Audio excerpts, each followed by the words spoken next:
Qu'ils vous souviennent, mesdames et messieurs, le 23 mai 2021, nous étions dimanche, jour où le président de la République, Patrice Talon, déclara dans son discours d'investiture que son mandat sera hautement social. Il précise que toutes les mesures au cœur du quinquennat 2021-2026 vont être source de richesse et d'emploi. Dans cette édition spéciale, on fera le point des propos lancés par le président Patrice Talon depuis Porto Novo au peuple béninois. Annonce d'un second mandat hautement social, les fruits ont-ils tenu la promesse des fleurs? On se retrouve juste après ceci. Vous organisez un mariage, un anniversaire, un baptême, un séminaire, un spectacle, un meeting politique ou tout autre événement, Guérit TV Monde vous propose un service de sonorisation professionnelle de meilleure qualité. Pour plus d'informations, contactez-nous au plus 229 91 19 10 10. Guérit TV Monde, le leader des web TV.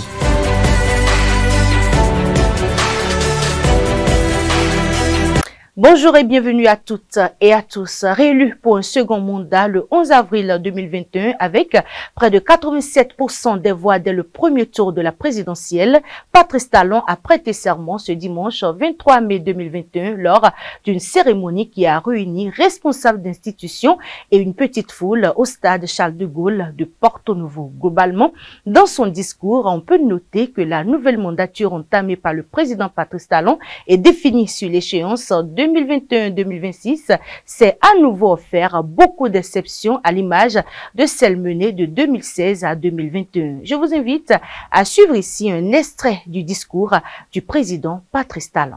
Ce mandat sera donc, mesdames et messieurs, hautement social. Mon souhait, en ce qui me concerne personnellement, c'est qu'il soit établi à la fin du mandat que j'ai donné le meilleur de moi-même pour notre satisfaction commune et que véritablement je mérite d'être appelé à bon nom. Puisse Dieu, les mânes de nos ancêtres, notre âme commune, l'âme du Bénin, m'accorder la lumière et le génie nécessaires pour réaliser cet objectif. Le programme d'action du gouvernement 2021-2026 porte l'engagement du chef de l'État et de son gouvernement d'améliorer les conditions de vie socio-économiques des populations béninoises. Dans son discours d'investiture, le dimanche 23 mai 2021, le président de la République du Bénin, Patrice Talon, a appelé à l'unité pour faire face aux défis de développement qui s'imposent au Bénin, tout en affirmant que ce mandat sera placé sous le signe du hautement social. À un an de la fin du deuxième et dernier quinquennat, Faouzia Sefou nous replonge dans les archives qui retracent les grandes actions sociales posées par le chef de l'État. À son accession à la tête de la République du Bénin, le 6 avril 2016, le président Patrice Talon a entrepris des réformes ambitieuses pour refaçonner le paysage socio-économique du pays. À travers son PAG, programme d'action du gouvernement, des investissements ont été mobilisés et ont permis non seulement d'améliorer le climat des affaires au Bénin, mais également de renforcer la performance de plusieurs entreprises publiques comme privées. Ainsi, fort de ces réformes et investissements ambitieux, l'amélioration du climat des affaires est effective. Au plan sous-régional et international, la gouvernance économique du Bénin suscite du respect. Pour preuve, dans son dernier classement, la Banque mondiale a hissé le Bénin au rang des pays à revenus intermédiaires, alors que le pays était jusque-là dans la catégorie des pays à revenus faibles. Grâce à la vision éclairée du chef de l'État Patrice Talon, déclinée dans le programme d'action du gouvernement, l'économie béninoise réalise ses prouesses et devient plutôt résiliente. La situation politique dans laquelle le Bénin était nécessitait une certaine réforme qui ont été engagées. Mais vous savez, une réforme qui fait plaisir à tout le monde n'est pas une réforme. Conformément aux ambitions du président Patrice Talon de révéler le Bénin, au plan économique, le projet d'aménagement de la zone industrielle de Glodjibé, GDIZ, se positionne. Ainsi, depuis son installation, la GDIZ continue de jouer un rôle moteur dans la transformation de l'industrie textile au Bénin et au-delà, renforçant les partenariats et mettant en lumière les potentiels du coton africain sur la scène internationale. Dans son désir d'aller encore plus loin et fort de son talent et de son expérience de chef d'entreprise à succès, le président Patrice Talon a entrepris de conquérir les cœurs des investisseurs français, soulignant qu'investir au Bénin aujourd'hui constitue l'une des meilleures opportunités qu'il soit. C'est environ plus d'1 milliard d'euros de marché public que les entreprises françaises ont eu dans la période au Bénin. Mais ça, ce sont des marchés de prestations. L'idéal est qu'il y ait de l'investissement direct français au Bénin. Et avec ce qui se passe au Bénin, toute la dynamique qu'il y a, les réformes qui sont en cours, le sérieux qui s'observe, aussi bien dans l'administration que dans le secteur privé, là où il faut être désormais, c'est ici au Bénin, à Cotonou. C'est ici qu'il faut être. C'est ici qu'il faut investir. Aujourd'hui, l'économie béninoise est résiliente avec l'adoption du nouveau Code des investissements en 2020 et des résultats macroéconomiques solides ont été obtenus. Outre les ambitions économiques, le président Patrice Talon, dans sa quête de développement accru du Bénin, a entrepris des réformes importantes dans le domaine social. De vastes programmes et projets ont changé radicalement le quotidien des Béninois sur tout le territoire national, notamment des femmes vulnérables et des enfants. En pôle position, le projet de construction de 20 000 logements sociaux à travers le Bénin, dont le but est de promouvoir de nouveaux modes d'accès aux logements sociaux et de dynamiser l'emploi des jeunes dans les zones d'intervention du projet. D'autres projets visant l'amélioration des conditions de vie des femmes et des communautés ont été initiés et exécutés. Le projet d'autonomisation des femmes et du dividende démographique au Sahel, le projet de renforcement du microcrédit mobile, le projet de promotion du genre et de l'autonomisation des femmes, le projet d'appui à l'intégration socio-économique des personnes vulnérables, le programme de modernisation des espaces publics, de protection sociale et de promotion du genre, le projet d'assurance pour le renforcement du capital humain et le projet d'autonomisation économique des femmes et promotion du genre. Des efforts constants sont déployés quotidiennement en faveur de la mise en place de filets de sécurité sociale. L'accent est mis sur l'amélioration de l'accès aux services sociaux ainsi que sur les transferts conditionnels en espèces et les transferts en espèces sans condition pour les personnes en situation de handicap. La vision du chef de l'État sur le social, c'est vraiment de faire le social autrement. C'est-à-dire de manière à ce que les actions aident les populations à véritablement sortir de leur situation de précarité. Parce que pendant de nombreuses années, les populations étaient habituées à ce qu'on leur apporte une aide sociale ponctuelle. Donc on résolve les problèmes du jour et le lendemain, les mêmes problèmes ressurgissaient. Donc une forme d'assistanat, on peut dire, sans mécanisme durable, du social non structurant. Mais aujourd'hui, cette vision, grâce au leadership de notre chef d'État, cette vision a beaucoup évolué avec des mécanismes qui sont mis pour justement permettre à ce que les actions soient bénéfiques de façon durable. Et quand on se réfère au programme d'action du gouvernement, en son pilier 3, qui concerne l'amélioration des conditions de vie des populations, il faut aller à la stratégie 6 pour comprendre le mécanisme. D'abord, le renforcement des services sociaux de base et aussi la protection sociale.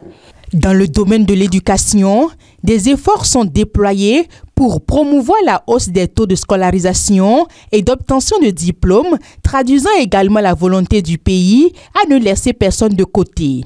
Grâce à l'engagement du chef de l'État Patrice Talon, des avancées significatives ont été notées. De vastes programmes sont initiés, tant dans l'enseignement primaire que supérieur. Dans l'enseignement primaire, 2 grandes politiques ont été imposées.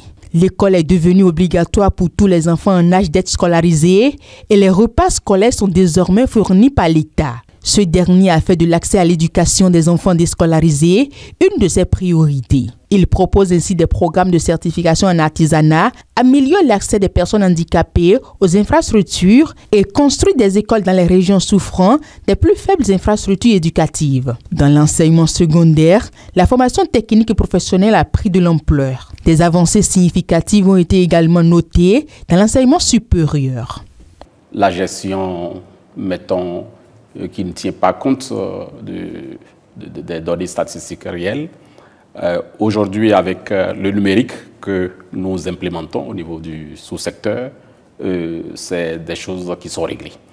Alors, nous gérons les flux avec beaucoup moins d'erreurs, nous gérons avec précision, nous mettons à contribution le numérique pour faire de la gestion efficiente. Donc, nous gagnons en temps, en énergie, et cela peut se constater à plusieurs niveaux, que ce soit au niveau des examens, que ce soit au niveau du suivi des enseignants, du suivi des programmes scolaires, etc., etc. Au regard des énormes succès qui auréolent déjà le Bénin, il est d'une impérieuse nécessité que la dynamique soit maintenue, d'autant plus que la pertinence des réformes et programmes engagés sous l'impulsion du président Patrice Talon pour non seulement construire et consolider les conditions efficaces de mise en œuvre des politiques sociales, mais aussi renforcer les mécanismes de dialogue, est reconnue au niveau mondial et porte davantage de fruits. La densification du réseau routier entre les communes, l'accès aux soins de santé de qualité, la promotion de l'enseignement professionnel et technique sont choses effectives quand on se tient aux éléments archives réalisés par la rédaction. Le tourisme, la culture, l'agriculture sont aussi des secteurs dans lesquels le gouvernement Talon a visiblement accentué ses efforts. Mais une question mérite d'être posée. À un an de la fin du deuxième et dernier quinquennat, peut-on affirmer en toute objectivité que les fruits ont tenu la promesse des fleurs? Nous avons au téléphone Elie Adjeran, il est acteur politique. Elie Adjeran, bonsoir. Bonsoir madame. Ça va, on rend grâce à Dieu. Le hautement social évoqué par Patrice Talon vous a-t-il impacté? Il faut dire que le hautement social, pour moi, est un état d'esprit.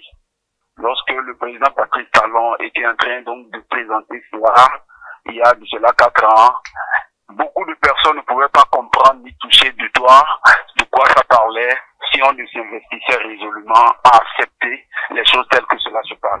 De mon côté, je trouve véritablement que la promesse des fruits, c'est-à-dire, bien évidemment, tout ce qui a été promis a été donc fait et cela est tangible. À un an de la fin du deuxième et dernier mandat, est-ce qu'on peut affirmer en toute objectivité que les fruits ont vraiment tenu la promesse des fleurs? Aujourd'hui, nous sommes en droit de le savoir parce que, figurez-vous, avec l'ensemble des réformes qui ont été engagées par le gouvernement Patrice Talon, à travers la digitalisation, autrefois pour faire une demande, par exemple, de votre casier judiciaire, pour moi, qui suis du département des Collines, il fallait déjà me déplacer déjà jusque là-bas pour faire une demande de revenir à Cotonou. En quelques moments, on peut faire aujourd'hui un déclic pour obtenir déjà son casier judiciaire. Première chose, figurez-vous aujourd'hui les cas de corruption. Tamponné dans les administrations. Ce n'est pas toujours facile aujourd'hui d'exprimer une demande pour un service pour lequel le citoyen ou l'agent de l'État est recruté, payé par le contribuable béninois, sans pouvoir donner déjà les pots de vin. Ce comportement a été suffisamment réduit. C'est un élément qui permet déjà d'améliorer une qualité exhaustive dans la gestion des affaires de l'État. C'est déjà aussi le hautement social.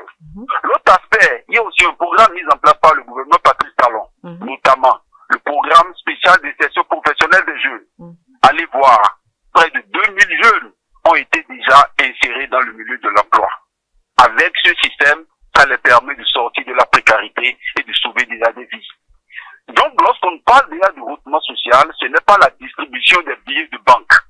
C'est déjà l'appropriation des opportunités qui sont mises en place par le gouvernement à travers ces effets déconcentrés. À un an aujourd'hui de la fin de ce mandat ou de ce quinquennat, nous sommes en droit de ma position d'apprécier et de dire qu'il y a un effort conséquent qui a été donc engagé par le gouvernement et le hautement social commence déjà par s'illustrer et pourra impacter tout au long de la dextérité. Visiblement, vous êtes convaincu dans ce registre vocal hautement social. Évidemment, comme je le disais, il faut se préparer dans un état d'esprit. Il faut faire une étude comparative. Autrefois, quelles étaient les vieilles habitudes qui retardaient le bon décollage économique, politique, social. Aujourd'hui, qu'est-ce qui est en train donc de changer? Nous sommes en droit de faire cet élément comparatif. Je vais vous donner encore un exemple, voyez-vous, les AME. Combien sont-ils aujourd'hui ces enseignants qui autrefois étaient dans le registre de la vacation?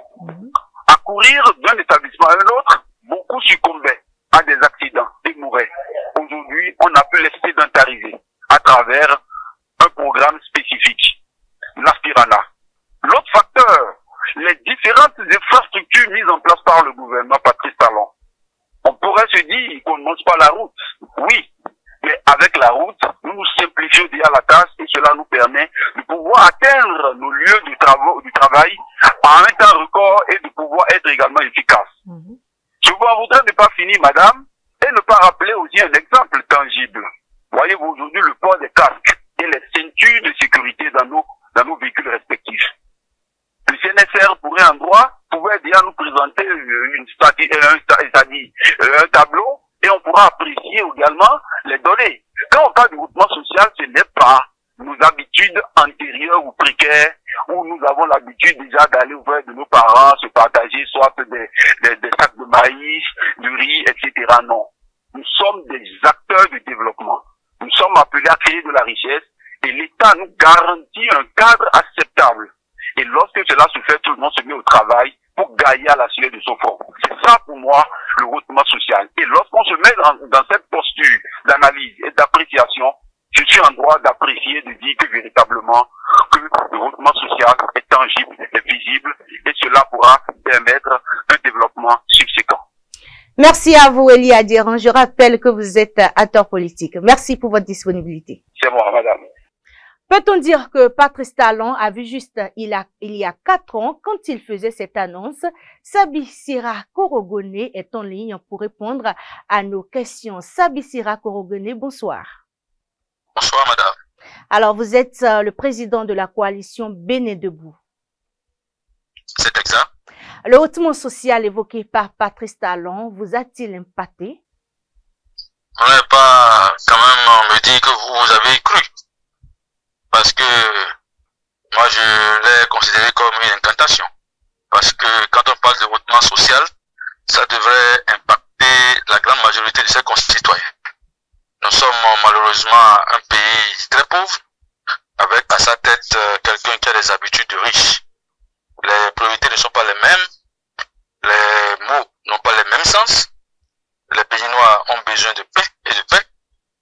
On leur a arraché tout, parce que, comme l'a dit l'autre, pour vous enrichir sur le dos du pauvre, il faut pouvoir lui prendre le peu qu'il a encore sur la peau. Et comme les pauvres sont nombreux, ça vous enrichit. C'est un peu la situation malheureuse dans laquelle le Bénin se trouve en ce moment. Il n'y a jamais eu de hautement social, ça n'a été qu'une incantation, ça n'a été qu'une promesse de campagne. Malheureusement, les Béninoises et les Béninois continuent de grouper dans la misère, dans la précarité, dans la pauvreté. Et ça s'accentue de jour en jour. On n'a fait aucun effort pour améliorer leur qualité de vie, ce qui est extrêmement dommage. Sur le point de vue, quand on rentre secteur par secteur, sur le plan sanitaire, qu'est-ce qui a pu bien s'améliorer? Sur le panier de la ménagère, ça s'est amenuit et ça continue à s'amenuire. Les Béninois n'arrivent même pas à se nourrir une fois dans la même journée. C'est dommage et c'est difficile, c'est dangereux.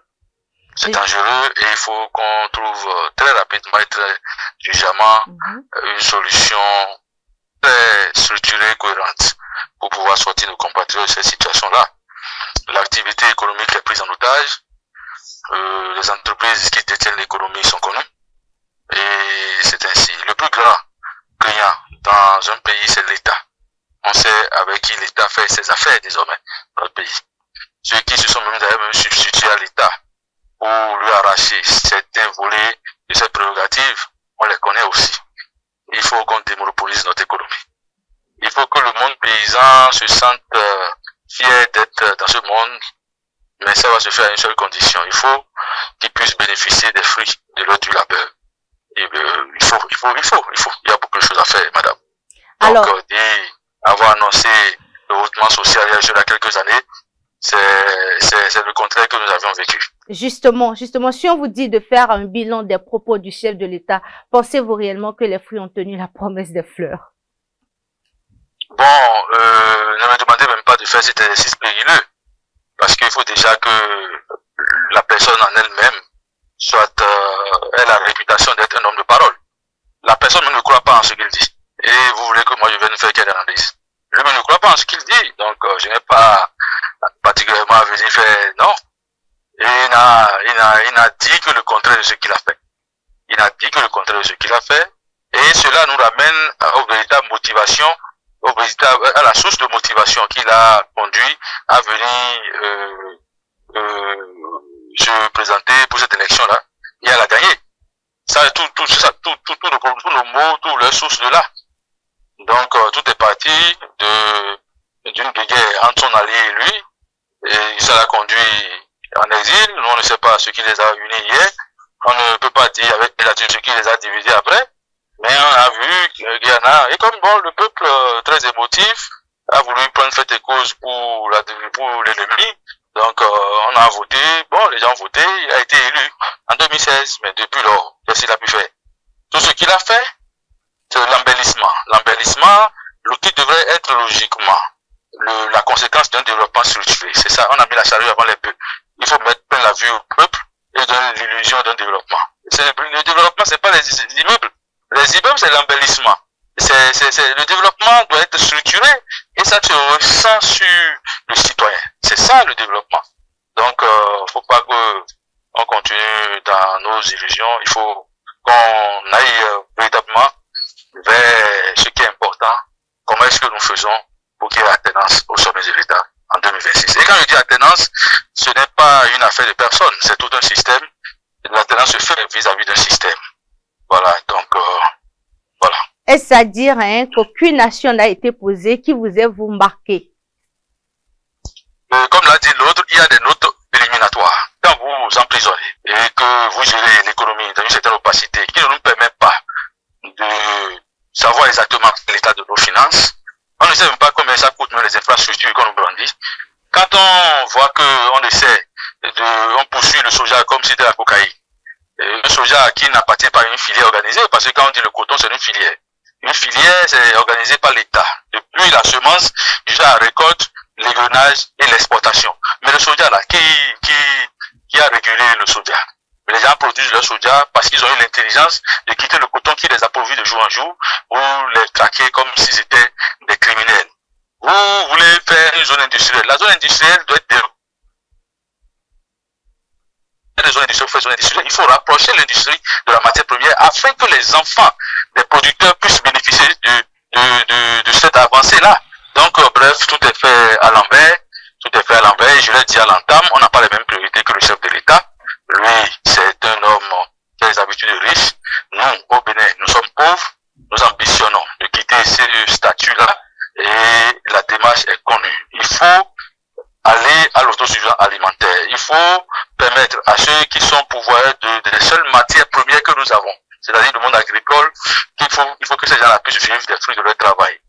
Si vous faites tout ça, c'est en ce temps que vous verrez en leur sein des modèles de réussite et ça permettra tranquillement à la jeune génération d'aller vers cette activité-là.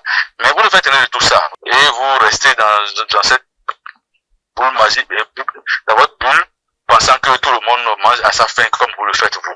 Mais non. Merci à vous. Merci à vous, Sabi Sirasika Korogone. Je rappelle que vous êtes le président de la coalition Bénin Debout. C'est moi qui vous remercie. Mon souhait, en ce qui me concerne personnellement, c'est qu'il soit établi à la fin du mandat que j'ai donné le meilleur de moi-même pour notre satisfaction commune, a déclaré le chef de l'État. Les populations sont-elles vraiment convaincues? Nestor Avonomandegui, bonsoir. Vous êtes acteur de la société civile. Bonsoir, madame. Alors, le président Patrice Talon promet un mandat hautement social. Nous étions en 2021. Si on vous dit de faire un bilan des propos du chef de l'État, pensez-vous sincèrement que les fruits ont tenu la promesse des fleurs? Vous savez, ma chère journaliste, le bilan est globalement positif. Le pesanteur d'analyse que nous prenons, c'est les projets qui absorbent la grande masse. Avant, on parlait du chômage à outrance. Maintenant, vous savez, vous tous, si je dois commencer par la police républicaine, à nos carrefours, un peu partout dans la circulation, vous avez un monde important de policiers. Et chaque policier nourrit une famille. Donc, nous disons, satisfait. Aussi, vous savez, est-ce que vous n'avez pas vu le président lui donner Nicéphore Soglo sur le centre commercial et industriel de Glodibé, ce que nous appelons communément GDZ. Si on vous dit le nombre d'employés qu'il y a dans cette unité, vous allez crier. C'est des bouches qui étaient au chômage. Et le programme est fait de sorte que tout citoyen en âge de travail peut trouver à faire, parce que on fait goûter le travail à tout le monde. Vous avez vu aussi le président Nicéphore Dieudonné Soglo sur le site de Wado. Nous disons bien, ce sont des hommes qui travaillent là-bas. Ce sont des hommes qui ont réalisé ces bâtiments. Je cite ces 3 exemples d'abord, avant d'aller à Calavi, où vous voyez le haut centre médical. C'est des gens qui travaillent là. Ce sont des Béninois et des expatriés. La majeure partie, c'est bien sûr des Béninois. Maintenant, amusons-nous et regardons les infrastructures à travers tout le Bénin. Ce n'est pas des robots qu'on a mis pour travailler. Donc, et ça draine une très grande masse. Ça veut dire que le retournement social évolue à grands pas. Et nous ne sommes pas encore à la fin du mandat. Alors, monsieur Avono-Mandegbe, on ne peut pas quand même dire que tout est rose. Écoutez, tant qu'il reste à faire, rien n'est fait. Mais nous voyons les projets qui attirent, qui consomment la grande population. Vous comprenez ce que nous disons? Donc, il reste à faire. Le programme d'action, les programmes d'action du gouvernement évoluent. Les réformes évoluent et il y aura toujours ce qu'on appelle la main-d'œuvre. C'est à travers la main-d'œuvre que nous allons apprécier s'il y a vraiment hautement social.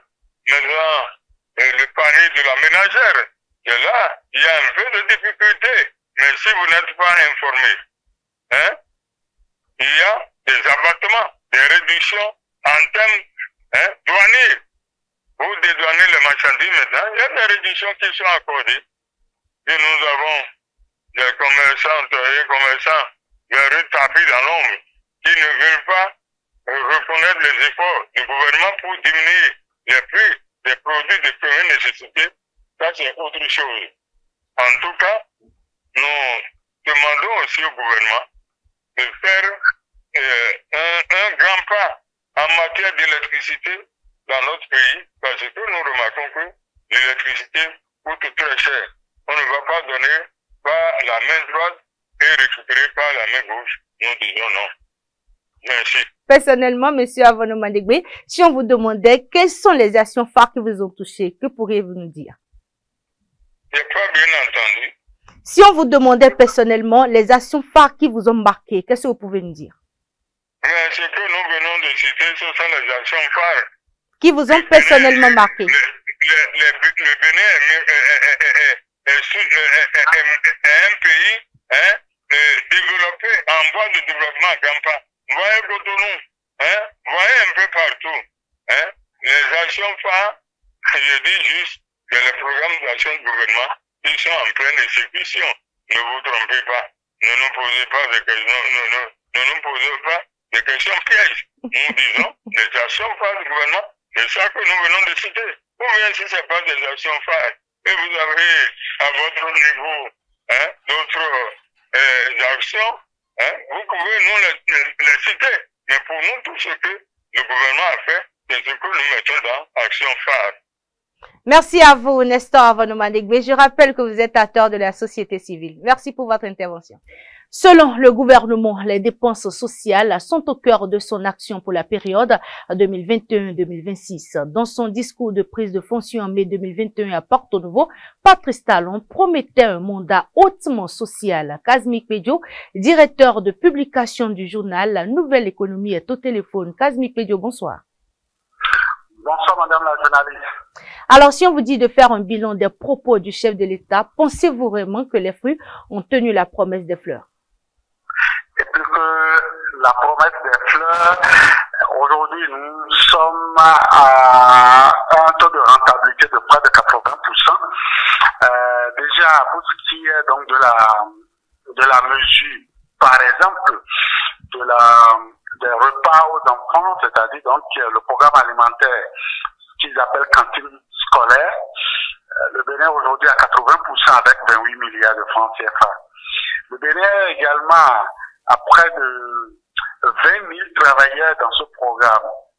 Et si vous voulez, en 2026, le Bénin serait à 35 milliards de francs CFA en termes donc d'apport juste pour les enfants et serait à une couverture de 100% en termes donc de plus-value donc apportée à nos bouts de chou à travers tout le territoire national. C'est quand même un effort louable qu'il faut ici noter. C'est d'ailleurs une initiative que la sous-région ouest africaine est en train donc de copier pour pouvoir implémenter au niveau donc des pays. Le Gabon, la dernière fois, a envoyé donc des initiatives pour venir donc comprendre comment cela se passe. Lorsque je quitte ce volet-là du programme alimentaire, les cantines scolaires, je tombe au niveau donc des AME, les familles AME. Vous n'êtes pas sans savoir aujourd'hui que nous avons beaucoup de choses à mettre sous la dent. Donc le domaine de l'éducation aujourd'hui, c'est bien encadré par le chef de l'État, ce que vous venez de dire, le retournement social, les initiatives de 2021, si j'ose parler ainsi, le système des AME est en train de faire son petit bonhomme de chemin. On a annoncé en septembre 2024, près de 35 milliards de francs CFA, toujours des milliards, qui ont été donc engloutis dans ce programme-là. Et le montant donc du décaissement avoisine les 82%, c'est pas moi qui le dis, c'est le directeur général du budget qui l'a dit en début d'année, exercice 2025. Et donc, lorsque je résume ces deux programmes déjà, je peux dire, sans courir le risque de me tromper, que l'initiative de 2021, le fameux donc discours sur le retournement social, qu'on le veuille ou non, il y a certains donc secteurs qui ont pu bénéficier donc d'un certain nombre de choses que je viens donc de citer. Au-delà de ça, vous avez aussi au niveau donc de la couverture en eau potable, vous avez des localités comme ça vertes, si j'ose parler ainsi, la région donc des collines qui n'étaient pas arrosées par donc le système d'eau de la SONEP. Aujourd'hui, c'est une réalité. Donc là aussi, nous pouvons donc prendre le risque de dire oui, il y a certaines populations qui, jadis, n'avaient pas de l'eau potable, mais aujourd'hui, ces populations ont donc de l'eau potable. Donc, là aussi, on peut dire oui, quelque chose a été fait.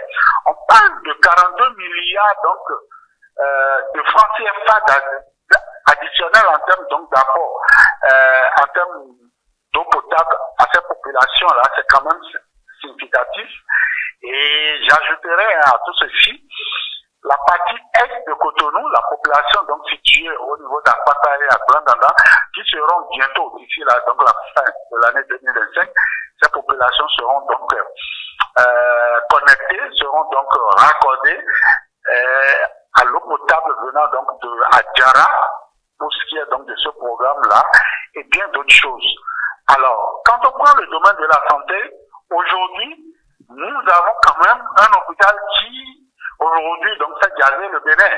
C'est l'hôpital de Calavi, l'hôpital de référence de Calavi. C'est vrai, dans le secteur, et c'est là, le gouvernement de la rupture nous laisse un goût un peu amer en ce qui concerne donc ces réalisations. Eh bien, le secteur sanitaire n'est véritablement pas le plus choyé donc de ces 5 dernières années, donc de l'initiative de 2025. Le secteur de la santé n'a pas pu bénéficier de beaucoup donc de projets en dehors donc de cet hôpital, en dehors de quelques bâtiments qui ont été réalisés au niveau de certains départements. On peut dire, sans courir le risque de se tromper, que la rupture n'a pas fait grande chose pour améliorer donc la santé des populations. Des maladies comme le palud continuent pas à hanter les populations. Des maladies donc comme les maladies hydriques continuent donc pas à hanter le bonheur des populations. Les populations continuent pas à mourir donc pour des soins basiques au niveau de nos hôpitaux.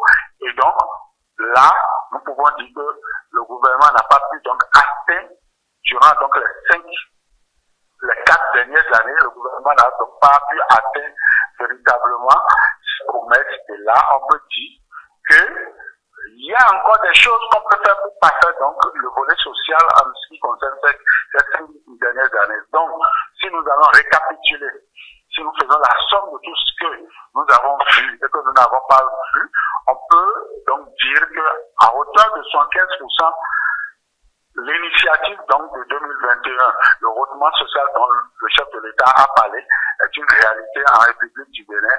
Il ne reste que certainement quelques chantiers qui restent encore ouverts, où certainement la rupture pourra passer pour avoir peut-être la bonne note, qui sait.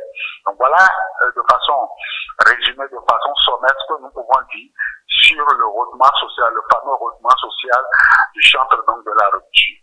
Finalement, doit-on dire que les discours politiques n'engagent que ceux qui y croient, ou qu'il y a de quoi dire que Patrice Talon avait vu juste quand il y a 4 ans, il faisait cette annonce? Oui, les discours politiques n'engagent que ceux qui y croient, mais ici nous allons le dire dans le sens positif. Les Béninois l'ont cru et nous avons vu la réalité. Nous ne sommes donc pas en train de faire l'apologie de la rupture, nous sommes économistes et nous sommes en train de promener nos stylos donc dans les réalisations. Oui, les Béninois ont certainement cru, certains n'ont pas cru. Donc à cette affaire donc de retournement social, ça reste encore un discours politique. Et figurez-vous, ce n'est pas en 5 ans qu'on peut relever donc le défi social de tout un peuple. C'est une marche progressive donc vers l'avenir. Et certainement, si les 5 ans ne permettent pas de le faire, certainement que d'autres gouvernants viendront donc continuer, pourquoi pas. Et d'ailleurs, je l'ai dit, en 2025, par exemple, nous aurons près de 35 milliards de francs CFA qui sont déjà annoncés pour le budget 2026 pour pouvoir donc accompagner l'initiative de la cantine scolaire à nos bouts de chou. Et donc, véritablement, il faut déjà dire que oui, le discours politique reste le discours politique, mais au-delà de ça, nous avons quand même la chance. En fait, les Béninois ont su avoir un chef d'État qui cumule un peu la politique et les affaires. Et donc, entre le mensonge qu'on peut donc servir aux Béninois et la réalité, il y a véritablement des choses à se mettre sous la dent. Donc, le discours politique, oui, il reste le discours politique. La croyance, donc, à ce discours politique, chaque Béninois pourra l'apprécier. Nous sommes 13 millions de Béninois. On ne peut pas injecter 35 milliards de francs CFA dans 13 millions de personnes et forcément attendre que tout le monde soit servi.